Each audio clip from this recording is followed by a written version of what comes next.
Good morning, all. I'd like to welcome everyone here today for our online screening and discussion, a special opportunity to view 3 short dance films by and with Croí Glan Artistic Director Tara Brandel, who we have with us here today. Good morning, Tara.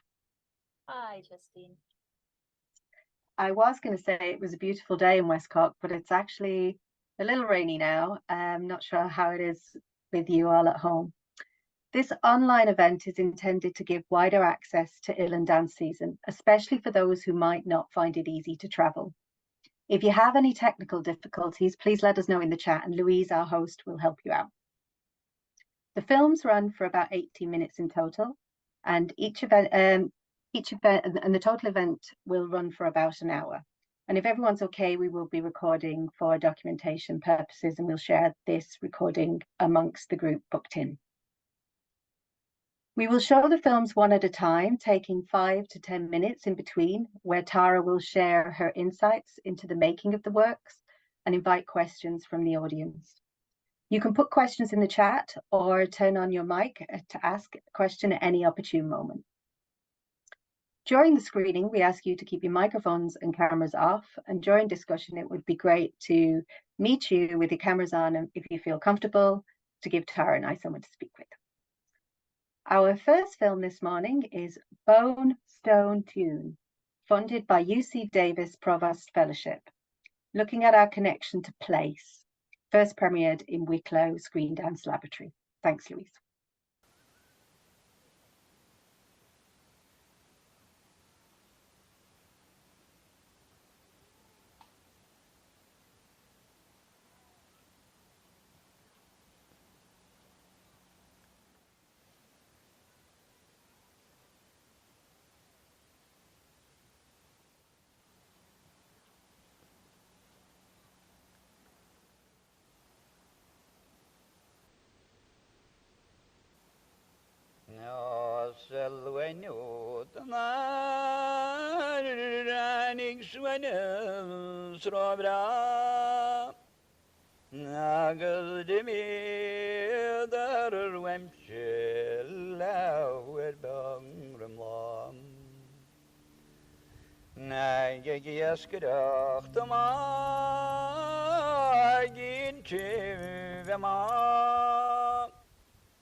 So, yeah, that was Stone, Dune. I spent 4 days at the ski cave, sand dunes, Death Valley in California, filming. And Death Valley is the hottest place in the world, although it was actually January when I filmed. So I just filmed in the morning. And I actually made 2 short films while I was there. This one, I was really looking at how even when you go to parts of the world that are so completely different to the place that you're from, you still have that sense of the landscape that you're from or the place that you're from in your body. So the song is Carragena. It's about Fastnet Rock. And for my whole childhood, I looked out at Fastnet Rock from my bedroom window, and I still look out at Fastnet Rock from the bedroom that I live in now. And so Fastnet has always been this place for me that really kind of grounds me in home. So I wanted to juxtapose this very, very different landscape with the place that I'm from. And it was shot at, this particular film was shot at sunset, so the colour is basically really how it actually was. It's extraordinary. The colours are intense. They're really, and the light is so different to West Cork light. I think the film takes full advantage of that. But the similarity to an ocean, the movement, when you bring up Fastnet, there is that kind of ocean movement about the dunes as well. Or about your engagement with the dunes. Yeah.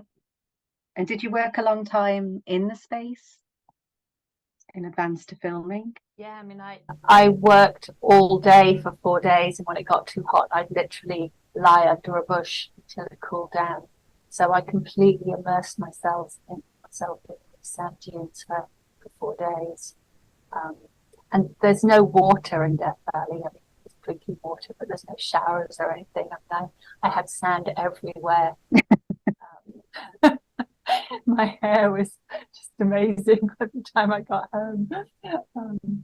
Yeah, so I was really, really immersed in those dunes.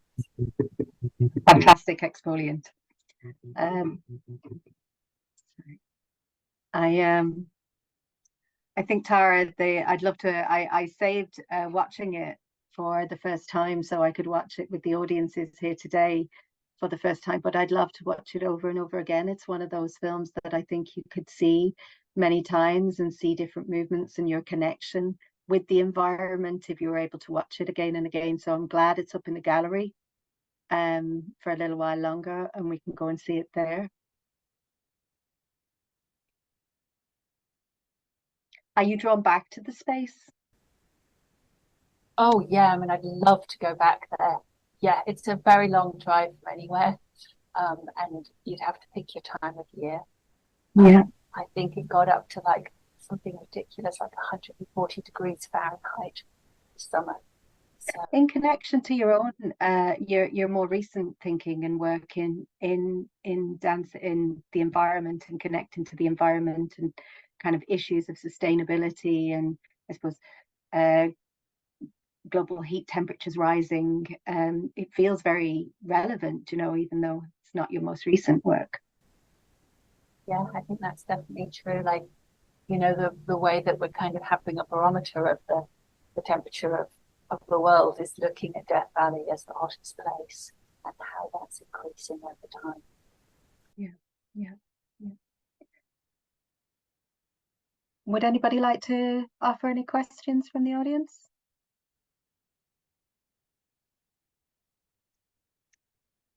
We'll move on to our second film, a premiere of Illusion of Loss, a Croí Glan film commissioned and funded by ADI, with dancer Stephani Bastos. Thank you, Louise.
Yeah.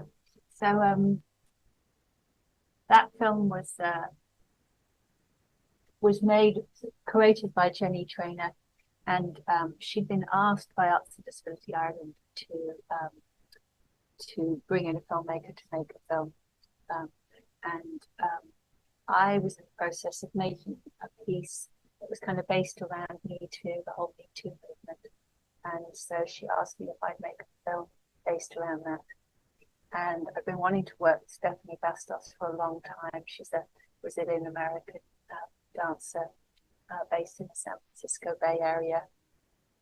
And she danced for a long time with Access Integrated Dance Company. As you can see, she's a really extraordinary dancer. Yeah. So I approached her and asked her if she could be in this film. And when we actually started working, she didn't have anything that she wanted to say about Me Too.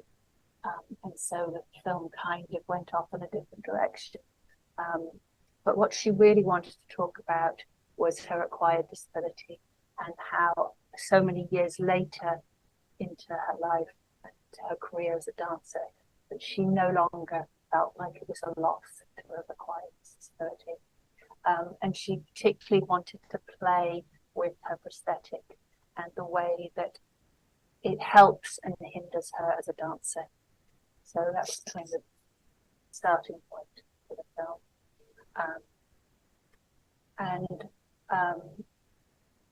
Music's by Leah McClody, who's a local cello musician and composer, and she composes these looped cello pieces.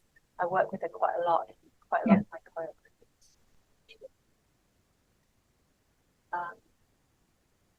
But the backstory to the piece is that you were asking earlier, Justine, about kind of the environmental issues that I'm now kind of looking at in terms of climate change. It was actually filmed in November 2018, which is when there's been kind of more and more forest fires in California over the last 5 years, and some of them have been really, really intense. And this particular forest fire came down from the forest into a little gully where there was a small village called Paradise, and the entire village burnt down. And because it was a village and not a fire, smoke from this particular forest fire covered the entire state of California with 80 million people. And for about 10 days, nobody could go outside because the air pollution was so bad. And we had to wear masks like we wore in the pandemic to go outside. And all the schools and all the universities and everything was closed down. People just had to stay at home. And we went to Point Reyes National Park, which is this huge, beautiful park that stretches about 50 miles up the coast of California, just north of San Francisco. And even at the park, the air quality was still really foggy. And it was spreading out over the sea. So this beautiful misty quality that's in the film is actually from the air pollution from this appalling fire. That's quite shocking to hear, Tara, because without you sharing that backstory, you would almost think that it wasn't in California, because that change in light that the smoke lends to the space. I was really curious where it was shot, to tell us at the end.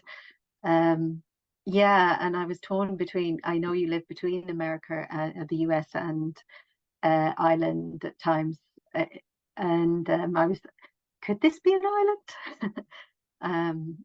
Yeah, it was a captivating piece. You're right. She is an incredible dance artist. And you met her, but you saw her work in the US, was it, or you first met her? I originally trained in integrated dance with Access Integrated Dance Company, and she was a member of Access Integrated Dance Company while I was training with them. So I'd known her since about 2004, and I'd always wanted to work with Yeah. And has the piece had has the piece been shown? This is the first time it's been shown today. That's really exciting. I hope it gets widely viewed because, like you say, I think as a dance artist with a disability, her movement is incredible. Her vocabulary, her of movement is just so great to see a dance artist like herself, and in film where more people can access seeing her work as well. It's an interesting collaboration. I always think that the support network around what commissions a film can slightly influence it, but I can see your dialogue. I can see your connect with Stephani there as well. Do you want to unpick that a little bit more? Just how you chose the space, how you came to create the work? Yeah, so I was doing a master's in interdisciplinary performance at UC Davis, California at the time. And I was beginning to think about making this new Croí Glan piece called Two, which was about two. So I'd already started working with this idea of working with the chair. And because it was going to be kind of a parallel, originally it was going to be a kind of parallel film piece, we brought chairs into it as well. And Stephani was really happy to work with the chair because she could use it as another way of kind of supporting her balance, and not that she needs much support in her balance, but and so we just spent a period of time improvising at UC Davis and kind of generating all the movement.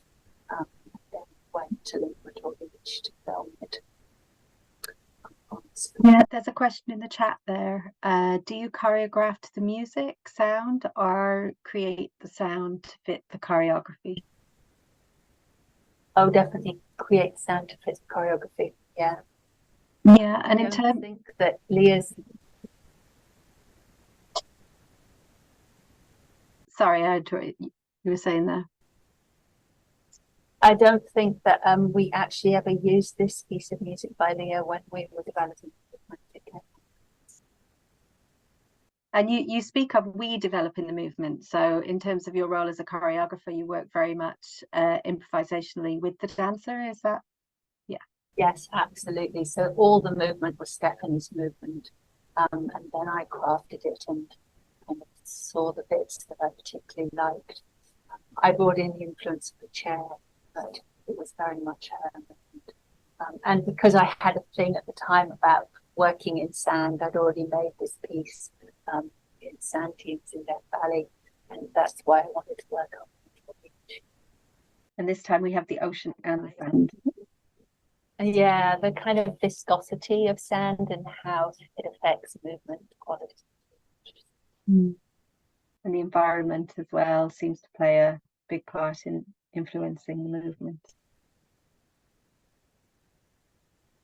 And it's interesting what you say about you didn't know that it was California, because when I lived in San Francisco in my 30s, I used to go to Point Reyes when I got homesick, because it's this part of California that does look a little bit like West Cork, or look a little bit like Ireland. Yeah. It's got cows and yeah.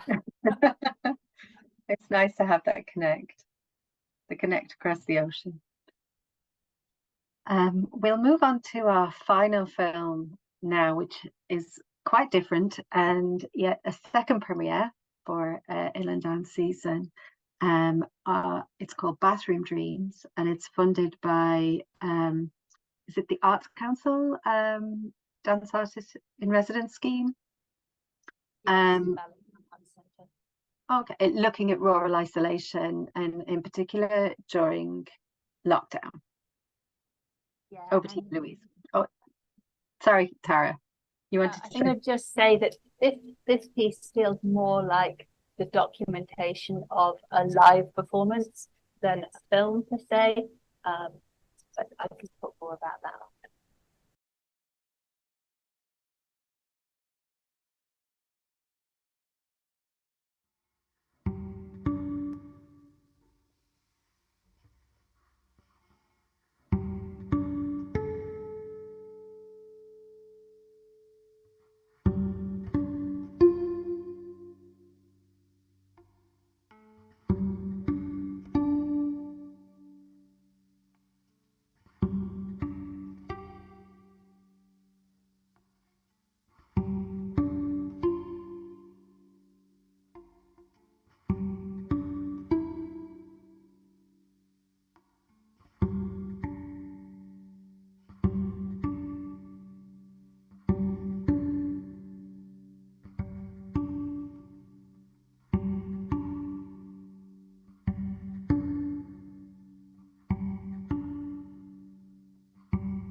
So that wasn't made in California. No, that was quite different. Yeah, so my sister Shana Brandel is an aerialist. She lives in England, and she and I decided to both make kind of aerial pieces at home where we lived, and support each other during the really long lockdown. 21. And so we worked via Zoom, and so we'd warm up together and chat as we were warming up, and then she'd go into her barn and I'd go into my bathroom, and we'd kind of improvise and give each other feedback. So we really developed these two pieces together, being a kind of outside eye for each other, which was definitely a lifesaver for me in terms of my mental health. I was living by myself. My partner was 6,000 miles away. The one person I was in a bubble with was like 13 miles away. So yeah, it was definitely about keeping myself sane during this very isolated time. And I think there's a kind of bittersweet feeling to the piece. Like it's definitely joyful, and it's about kind of finding that joy, I think. But there's also a kind of sadness to the music. The music is also the melody, like the last film. And yeah, it was great to make it, and it was absolutely exhausting because it was January and I'd get soaking wet in the bathtub and then climb the window. And it was a very strenuous piece to make as a performer, very physically strenuous, but great. And I chose the smallest room in the house because I wanted to see what it would be like to try and do pole in the smallest room, and how I'd use the walls and the surfaces of the room.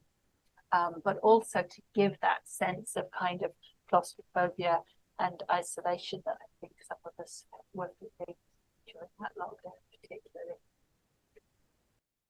I think Tara, it succeeded in doing all of those things. There's so very different pieces, but comparatively it's quite theatrical.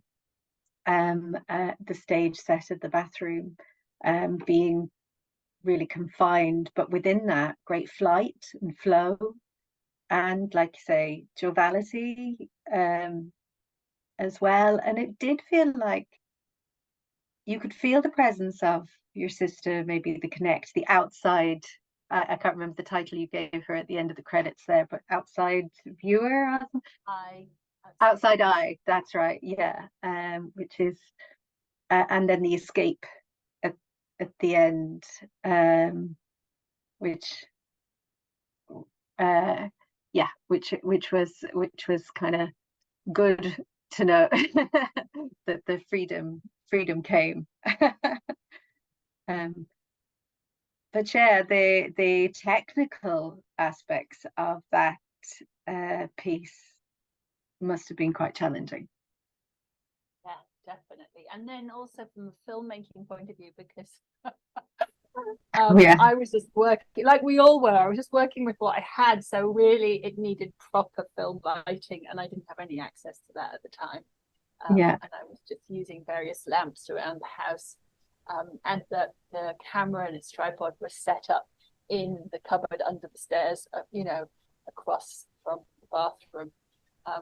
But I'd really actually love to remake it. I'd love to get some funding to remake it and bring in a filmmaker, because it's all just one shoot. It's just one shot. And so it has more of a feeling, I think, of documentation of a live thing than it does really as a film like the other two did. But I'd love to bring in a filmmaker who could really shoot it and bring in kind of lighting that it would need. I guess that's the difference of the long shot. But